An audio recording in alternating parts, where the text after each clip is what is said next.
अबे यो साले 28 अर्ब ऋण लिने तपाईलाई अधिकार कसले दियो? तपाईलाई अधिकार कसले दियो? अबे साले तब जनताले दिएछ?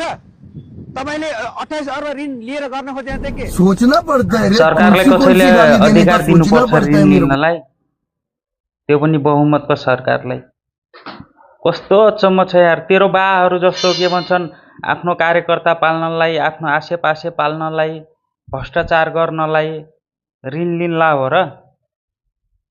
पहिला पहिला त तिमीहरूको त नाक मुखै देखिन्थेन त। कुन दुलोमा थियो पहिलाहरू कि भर्खर जन्म्यावाला हो तिमीहरू? रासोपाको सरकार आएदेखि जन्मेको जस्तो छौ तिमीहरू। तेरो बाहरू जस्तो ऋण विदेशबाट ऋण ल्याउँदै के भन्छ एयरपोर्टको नाममा विभिन्न के भन्छन् परियोजना बनाउने नाममा आफ्नो आसेपासे पाल्ने, आफ्नो कार्यकर्ता पाल्ने, तिमीहरू जस्तो विद्यार्थी सङ्गठन पाल्ने, अनि के भन्छ 25 करोडको अरे 25 अर्बको एयरपोर्टमा 10-10 अर्ब चाहिँ घोटाला गर्नलाई लिने हो र ऋण? विश्वमा कुन देशले ऋण लिँदैन भने? तन्त्रमा राम्रो भएको देश अमेरिका, चाइनाहरूले त ऋण लिएर के भन्छ देश चलाइरहेछ भने जब हाम्रो नेपालको लागि ऋण चाहिँदैन भने? बिल्कुल बिल्कुल।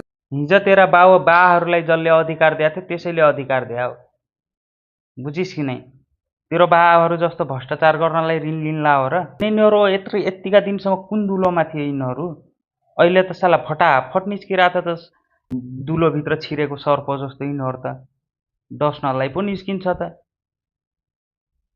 तिमीहरूको विद्यार्थी सङ्गठन पनि कुनै कामको होइन के, बुझ्यौ कि नै? तिमीहरूको विद्यार्थी सङ्गठन भनेको आफ्नो मान्छेहरूलाई स्कुलमा भर्ना गराउने, कलेजमा भर्ना गराउने, स्कलरसिप जिहेन्दार र के भन्छ गरिब विपन्नहरूलाई पाउने स्कलरसिप तिमीहरू आफ्नो मान्छेको नाममा हाल्नलाई तिमीहरू विद्यालयमा राजनीति गर्छौ भन्ने कुरा यहाँ कसलाई थाहा छैन? तिमीहरू विद्यार्थीहरूको लागि राजनीति गर्दैनौ कि विद्यालयमा? आफ्नो पार्टीको लागि आफ्नो नेता बचाउनलाई तिमीहरू राजनीति गर्छौ के? बाटो बाटो उफ्रिरहेछ साला, काम पा छैन भोसडीहरू।